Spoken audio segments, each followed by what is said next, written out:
So you may have heard about Parler, which is sort of a new social media application that gained popularity during the US 2020 presidential elections, and it's well known for its lack of content moderation rules.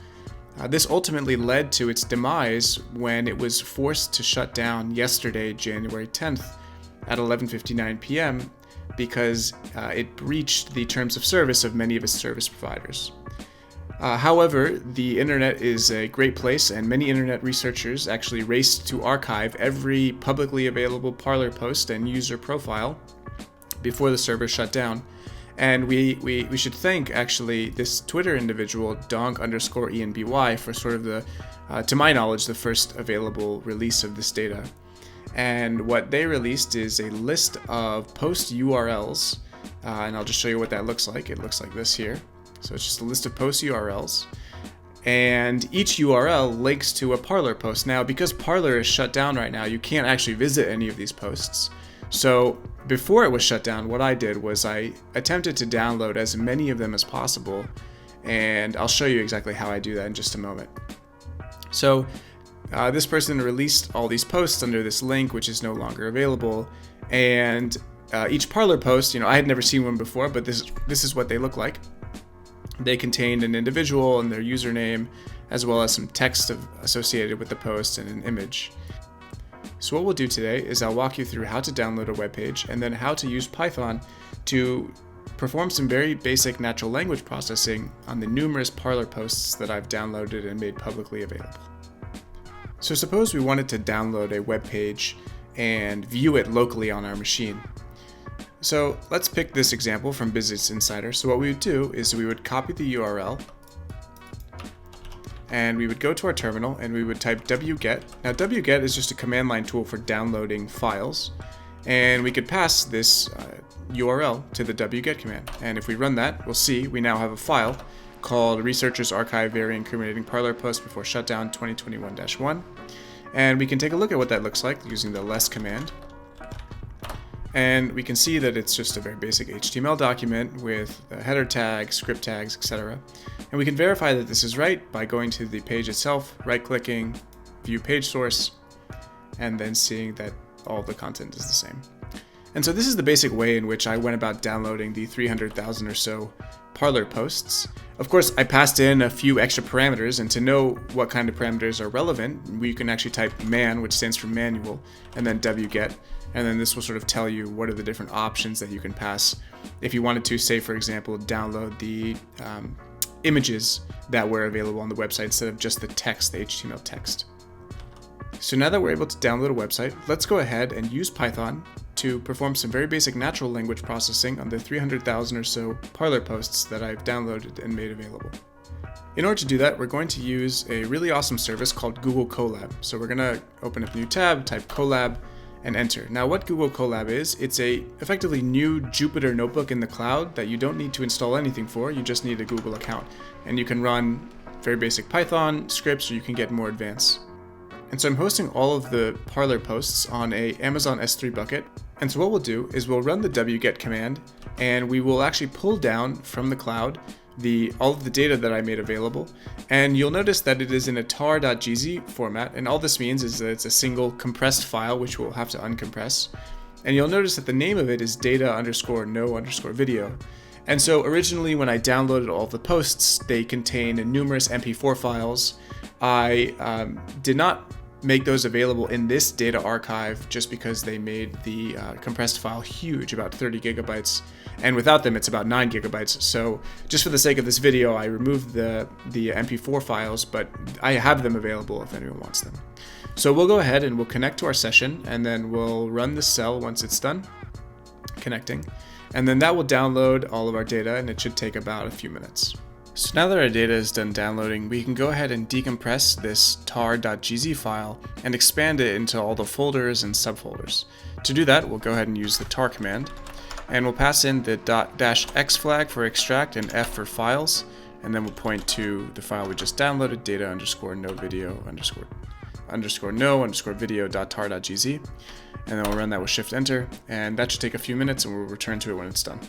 So now that we've finished decompressing the tar.gz file into its folder and respective subfolders, we can go ahead and take a look and see what it contains.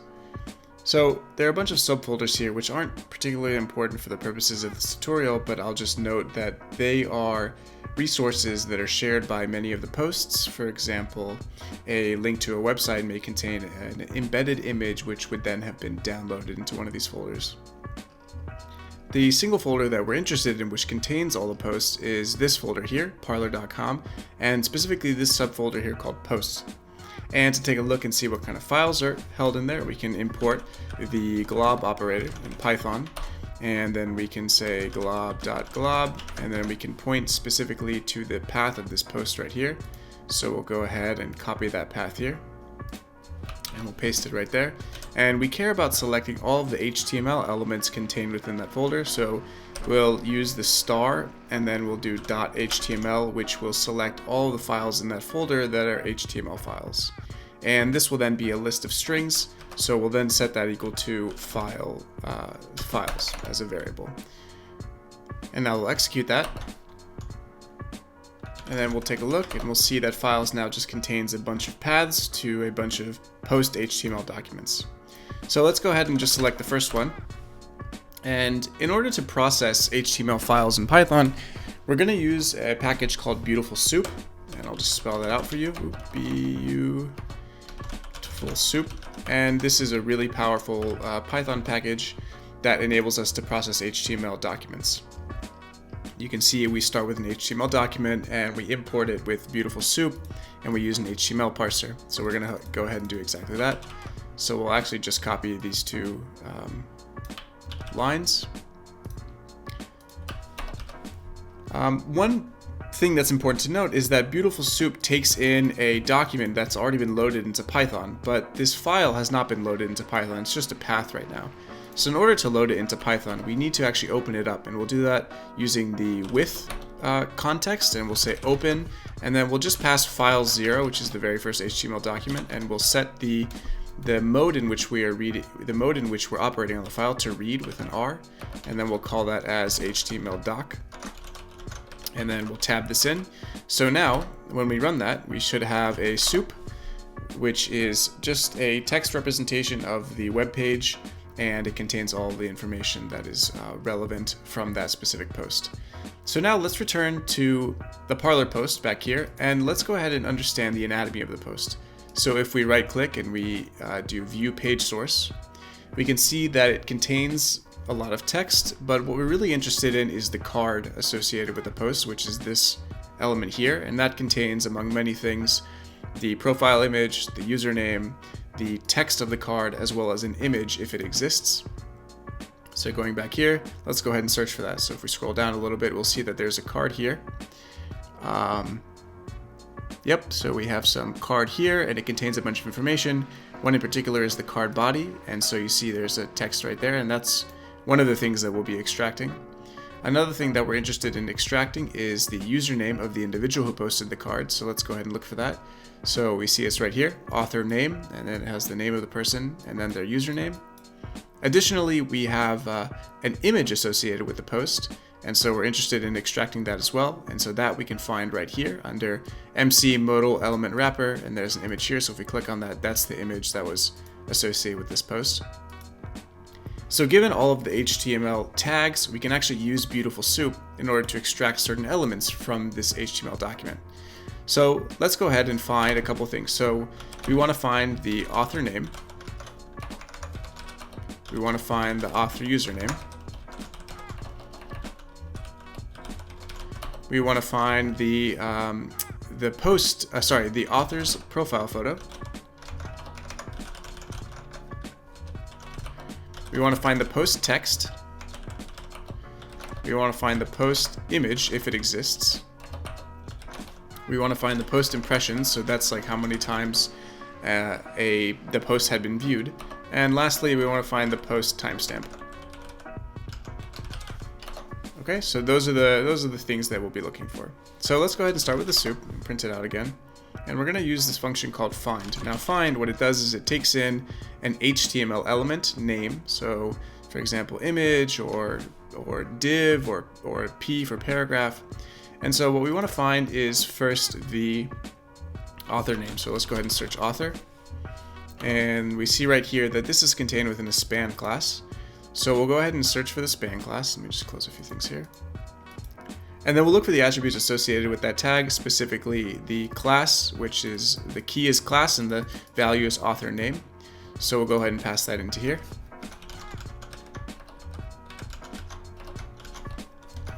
Author name. And if we run that, we see we get a new HTML element with name hidden. So that means that the individual who made this post that we're looking at did not want their name shown, so it's hidden.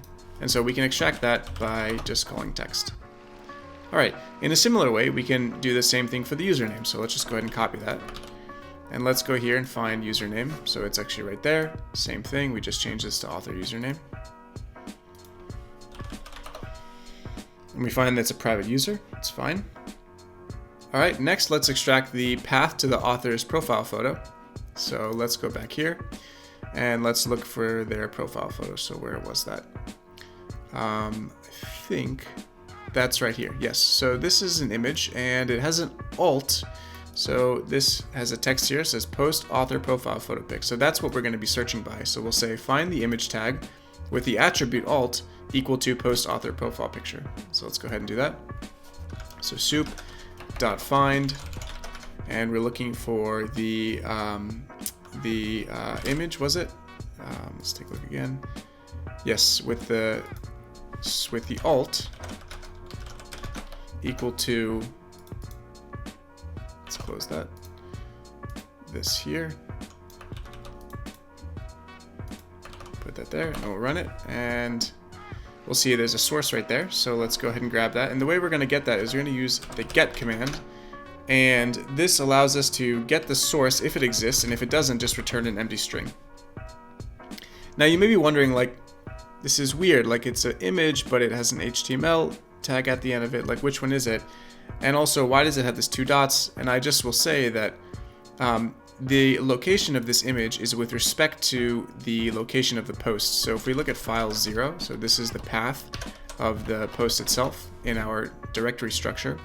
So this file is located with respect to this file here, so we need to go up 2 folders, so that's what these ... go up 2 folders. So go to parler.com, then go to data video, and within this folder, go to the companymedia.parler.com, and the photo is this photo here. So to check and see if this file exists, we're going to use the pathlib package from the Python standard library. So we're going to import that, import pathlib, and we're going to use the path object. We're going to provide the path to this file here, so that's going to be in data, no video, companymedia.parler.com. And it's going, in fact, let's just copy the rest of this here. And we're going to see .exists. So let's run that, and we see it doesn't exist, but if we remove the HTML at the end of it, we see that it does exist, and we can actually take a look at what this image looks like. So let's go ahead and figure out how to do that. So import image Python. Let's see how to do that. So let's read in an image. So let's go ahead and just copy this here and then run this. And so we want to give the path to the image, which is this right here. And we want to make sure it's a string. And then we want to show the image.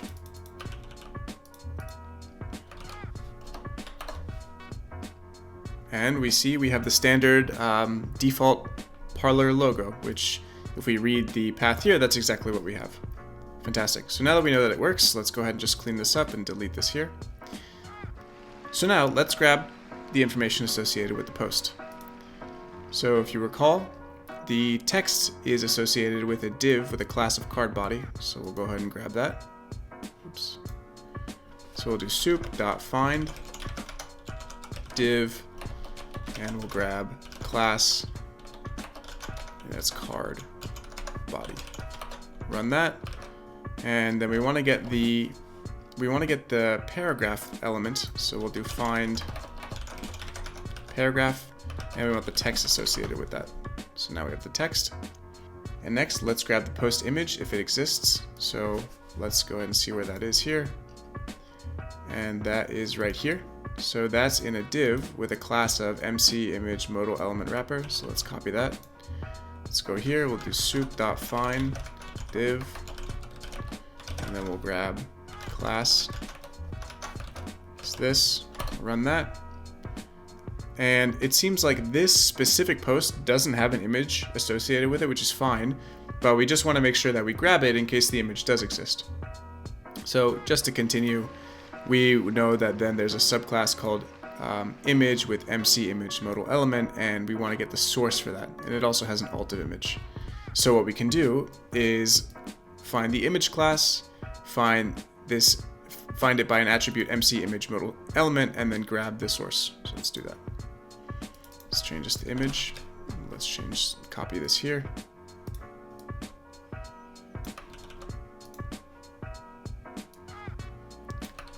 Oops. And then let's get the source. And if it doesn't exist, we want to return nothing. And it says none type has no attribute get, which is fine because we know that for this specific post there doesn't exist an image. Alright, let's get a few other things. We'll get the timestamp of the post as well as the number of impressions. So to get the timestamp, the drill is the same. Let's find out where it is. It's right there, span class post timestamp. Just copy this. And we don't need this here. Post timestamp. And this is a span, not a div. And it's 5 days ago. Great. And then lastly, we want to get the impressions. So let's go ahead and find impressions. And we want the impressions count. So span impressions count text, same as before. Let's go ahead and put this here. And then instead of post timestamp, this is impressions -- count. Awesome. So now we can put this all together and parse many of the posts all at once. So let's go ahead and do that. All right, we'll start by doing a for loop. So for file in files, and we want to open each file independently. So we're going to go ahead and do the same thing here. So we'll copy that. But instead of the first element, we'll just give it a file, call it an HTML document, and we will copy the soup here. And we'll put this here. So now we're generating a soup for each file, and then we'll just extract all of these elements. So we'll just copy and paste them down here.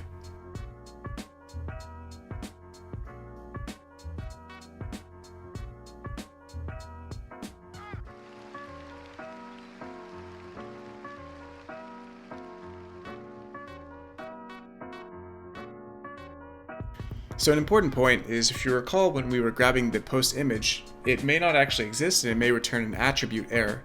And so in order to ensure that when we parse all of these HTML documents that we sort of handle those attribute errors appropriately, we're going to wrap each one of these variables in a try except in case the post had been deleted or in case that element of the post doesn't exist. So we'll do that in the following way. We'll do try, and then we'll try and execute this command, and then we'll do except attribute error, and then we'll just declare this variable to be empty. Now I'm sure there's more fancy ways of doing this, but this is just a simple and straightforward way to do this.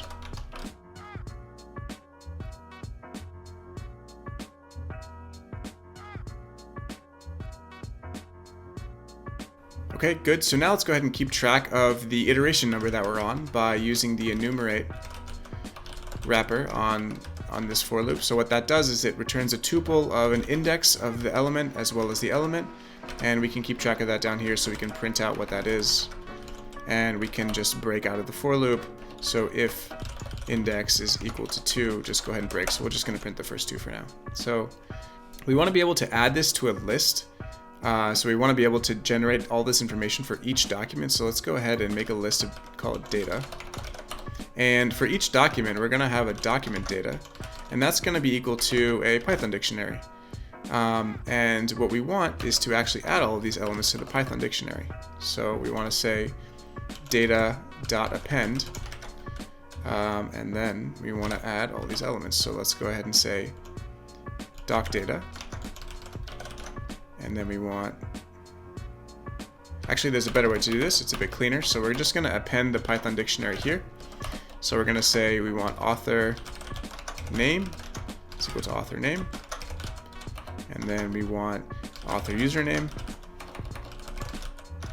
is equal to author username.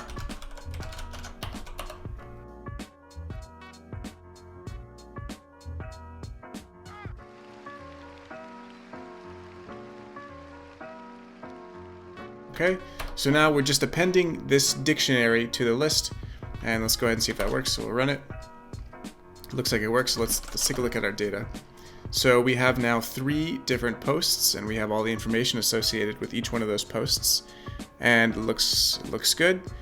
So now let's go ahead and do this for many posts. But in order to keep track of what we are of how many posts we've processed so far, we're going to use a package called TQDM,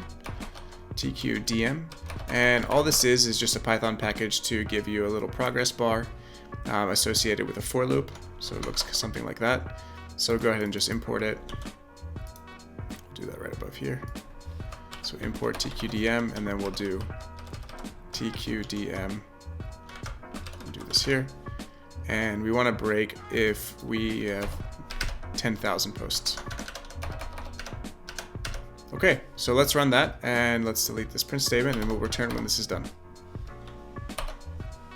Okay, so now that we've finished parsing all this information, we can take a look at data, and we can see that it has a bunch of information in it, and we can actually see how many we've added. So let's take out the length of data, and it contains now 10,001 posts. And we can now use a really cool package called pandas in order to visualize this information in a table-like format. So we're going to import pandas as PD, and we'll put it into a data frame. So we'll say df is equal to panda, so pd.dataframe, and it actually takes in a list of dictionaries, which is what our data is. And now we can look at the top 10 elements of the data frame, and we can see we have an author name, their username, their profile photo, the text, the image, etc., timestamp, and all that good stuff. So let's get some very basic statistics of our data frame so we can look at the number of unique users. So we can say df author username dot and unique, and that tells us how many unique users we had. Let's run that. So there are about 2,519 unique users. So now let's go ahead and look at the distribution of the number of posts per user, just to see maybe like users post a lot, or maybe a lot of users post a little. So in order to do that, we'll use the group by feature, and we'll group by the author username, and we'll grab the post text, and we will turn that into a pandas series of lists. So now for each user, there's a list of texts. Sorry, this should just be list. And then we want to actually get the length of this list. So we will just pass this to another apply, and we'll pass this to a lambda function x, and we'll get the length of x. And that gives us a bunch of values. So let's just call those vals, and let's just extract those as values. And now let's plot those and look at that histogram. So we can use matplotlib. So import matplotlib.pyplot as plt. Then we'll do plot, so fig comma ax equals plot.subplots. And this is sort of the object-oriented interface of matplotlib. So fig size equals, let's say 5,7, and we'll say ax.hist, and we'll give it vals, and then we'll do fig.show. And we see, first of all, let's turn this into more rectangular in this direction. Let's plot it again. And we can see many users post very few times, but let's increase the resolution of the bins. So we'll say bins is equal to 50, let's say. And we can see now it's sort of most users post a few times from this subset of the data, and some users post a lot. That's interesting. So now let's go ahead and do some very basic natural language processing. In order to do that, we first need to take from our data frame all of the posts, so all this text, and normalize it and convert it into tokens. So let's go ahead and grab that. And so now this is a pandas series of all of the posts. Okay, so in order to normalize it, we're going to use a package called Nltk, and this stands for Natural Language Processing Toolkit. So we'll go ahead and import Nltk. And what we want to do is convert this text into a set of tokens. Now, A set of tokens is, at its most simplest explanation, is just a set of words. In order to do that, we will do, so just as an example, let's just take df.postText and let's get the first element of that. So that's some sentence. So we can do Nltk.word tokenize, pass it here, and it returns O. So usually this would return a list, but seems like we need a resource that Nltk uses in order to understand what this list contains. So let's go ahead and download that after we import Nltk. It looks like it uses punctuation. So now once that's done, we can process this, and now there's a list of tokens. But we really don't care about, things like this punctuation or things like and things like to, and these are called stop words. So we'll go ahead and iterate through this list in order to remove those. So let's call this tokens, and then we can say for token in tokens. Let's convert this. Let's convert each token to lowercase just to make it easier on ourselves. So we'll call this word is equal to token.lower. And so just as an example, what that does is it takes some text and that turns it to lowercase, so .lower. And so you see that becomes lowercase. And similarly, you can do upper and it does the same. It does the opposite, it turns it into all uppercase. And so we convert it to lowercase, and we're going to use a function called isAlNum. So a string, for example, this word, has a property, or I should say a method called isAlNum, which checks to see if that string is an alphanumeric. In this case, it's an alphabet containing word, and it's not a numeric, but it's not a punctuation, so it returns true. But if it were a punctuation, it would return false. Another example, if it was a number, it's a numeric, so it returns true. So let's just say if this word .is alphanumeric, we're going to keep it. So let's go ahead and make a list of keep. So if it's an alphanumeric, we'll just append it to the keep list. Alright, so let's see what we got now. So let's look at our keep list. Okay, we're almost done. Now we just want to remove the stop words, like and to.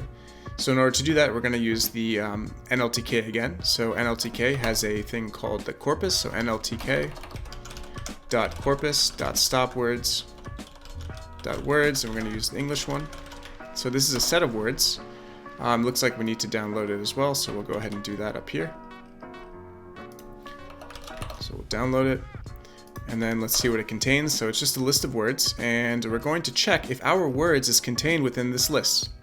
So we're going to go here and say if our word is not in this list, then we'll keep it. So, oops, sorry, so we don't want that. If it's not in this list, then we'll keep it. So let's run this again. Uh-oh, we have a syntax error. So we need to say in. And we have another syntax error, so what's going on here? So we want to say if it's an and. That's right. Okay, so now let's look at keep. And so if we look at this keep and we compare it to the original tokens that we had, we can see we've normalized it by making everything lowercase, removing the stop words, and also removing the punctuation. So now we're good to go and do this for every single post. So let's do that right now. So we want to iterate through all of the posts. So let's make a new, let's remove tokens, and let's call this posts is df.postText. And we're going to turn that to a list of strings, so to list. And we're going to say for post in posts. We're going to shift that in. We need to turn this into a set of tokens. So tokens equals nltk.word tokenize post. And then, so we have a list of this. So now we need another list called keep tokens. And so once we're done iterating through the list of tokens, we will append keep to keep tokens. So now we'll run this and we'll time it also. So we'll add a time thing here, see how long it takes. Oh, we have a small error. So what's going on here? So list object not callable. Yes, because right here what I'm doing, I need to say dot append. Let's try that now. So let's first look at the length of keep tokens, and it should be the same length as the number of posts that we had originally. and it is, and so let's just take a look and see what it contains. So it's a list of lists, where now each post is a collection of tokens that have been properly normalized, so we can actually just add it to our data frame. So we'll call this post tokens, and we'll set that equal to keep tokens. Okay, so now we can look at very basic information such as the frequency of words contained within these first 1,000 posts. And in order to do that, we first just want to make a single list out of all the words from all these posts. So we want to chain together this list of lists. And in order to do that, we're going to use a Python standard library called Itertools. So let's go ahead and import that. And we're going to use a function called Itertools.chain. And what that does is it takes a collection of lists and it will chain them together. So let's just take a look and see what that looks like. So we have A and B, and then we have, let's say, B and C. And they don't have to be the same length, so we can actually just add D here. And we need to add a star in front of it to tell it to unpack this list of lists. And we need to actually, so this return a chain, so what's going on? Let's turn that into a list and see what it looks like. Good, so now, this is now a flattened list, effectively. Okay, so we'll go ahead and use itertools.chain in order to chain together all of our tokens into a single list. So let's turn that into a list, and let's return all tokens. So all tokens equal to that. So if we run that, so now all tokens is just a list of all the tokens. Take a look. It's a huge list. And now we can use an Nltk method called freakdist, which takes in all the tokens and allows us to plot the distribution of those tokens in terms of how often they were used. So we'll say fd is equal to that, and then we'll go ahead and plot it, fd.plot, and we'll plot the top 30, and we don't want cumulative, so we'll set that equal to false. And there you have it. So now we have a distribution of the frequency of words used contained within this subset of the posts, and we can see the number 1, or the top word, was Trump, and sort of the top 30th was 1 with Antifa and a few others thrown in there.